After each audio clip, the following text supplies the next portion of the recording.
મારું નામ Narendrabhai Pandav, ward number 7 ના કોર્પોરેટર. મારી સારા બાબતની પ્રજાની રજૂઆત હતી કે વોર્ડ નંબર 7 માં સુમન સ્કૂલ નહોતી, ત્યારે મેં 2 વર્ષ પહેલા પક્ષમાં રજૂઆત કરતા સુમન સ્કૂલનું અમે નક્કી કર્યું, સ્થળ નક્કી કર્યું. અમારા વોર્ડ પ્રમુખ જાણકાર હોય, ધારાસભ્યશ્રી જાણકાર હોય, બધા હોય. 2 વર્ષથી અમે મહેનત કરતા હતા. મહેનત કરતા કરતા વર્ક ઓર્ડર આવી ગયો, ખાતમુહૂર્ત થઈ ગયું. પછી 3 મહિના થઈ એટલે કામ ચાલુ ના થયું. એટલે અમે લેખિતમાં, મેં અને મારા સાથી કોર્પોરેટર જ્યોતિબેન પટેલે લેખિતમાં કમિશનરને રજૂઆત કરી કામ વહેલું ચાલુ થાય. ત્યારે અમને એવું જાણવા મળ્યું કે ભાઈ વિનુભાઈ ધારાસભ્ય છે, એમની રજૂઆત છે કે સ્કૂલ ત્યાં નથી બનાવવાની, સ્થળ બદલવાનું છે.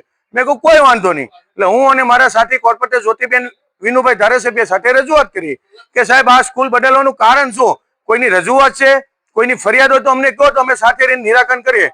તો પછી જે શબ્દ બોલ્યા એ શબ્દ મારે તમને કહેવાયું છે નહીં. એટલે મેં ધારાસભ્યશ્રીને કીધું સ્કૂલ જે બનાવું છું મારા વોર્ડ નંબર 7 ના પ્રજાના હિતમાં કરું છું, મારા માટે નથી કરતો. આ વાત હતી.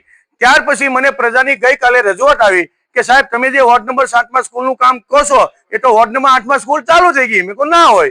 એટલે 11:30 હું સ્થળ ઉપર જોવા ગયો તો ખરેખર ના તો ખાડો બહુ મોટો થઈ ગયો છે, કોલમ ઉભા થઈ ગયા છે. એટલે કોન્ટ્રાક્ટરને મેં કીધું ભાઈ વર્ક ઓર્ડર છે, તો કે વર્ક ઓર્ડર નથી. તો વર્ક ઓર્ડર તમે કામ કઈ રીતે કરી શકો? તો ખરેખર આ મોટી ભૂલ અધિકારીની છે ને અધિકારી ઉપર ખરેખર પગલા લેવા પડે.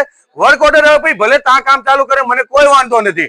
હવે આ બાબતમાં હું કમિશનરશ્રીને લેખિતમાં રજૂઆત કરું છું ને પછી સીએમ સાહેબને બી રજૂઆત કરું છું કે સાહેબ પ્રજાની અમારી એવી રજૂઆત છે કે વોર્ડ નંબર 7 માં એકે સુમન સ્કૂલ નથી સાહેબ. તો મારી રિક્વેસ્ટ એવી છે કે વોર્ડ નંબર 7 માં બીજી જગ્યાઓ છે, અમે ત્યાં ટ્રાન્સફર કરતો તમ તારે. તો વોર્ડ નંબર 8 માં એક તો સુમન સ્કૂલ મારી ટ્રાન્સફર કરો છો ને બીજું 2 દિવસ પહેલા 13 કરોડના ખર્ચે બીજી સુમન સ્કૂલ ત્યાં આવે છે. તો મારી પ્રજા મારાથી બહુ નારાજ છે કે નરેન્દ્રભાઈ શું થઈ રહ્યું છે. અમારી તમામ માહિતીથી અપડેટેડ રહેવા માટે જોડાયેલા રહો ત્રિશુલ ન્યૂઝ સાથે.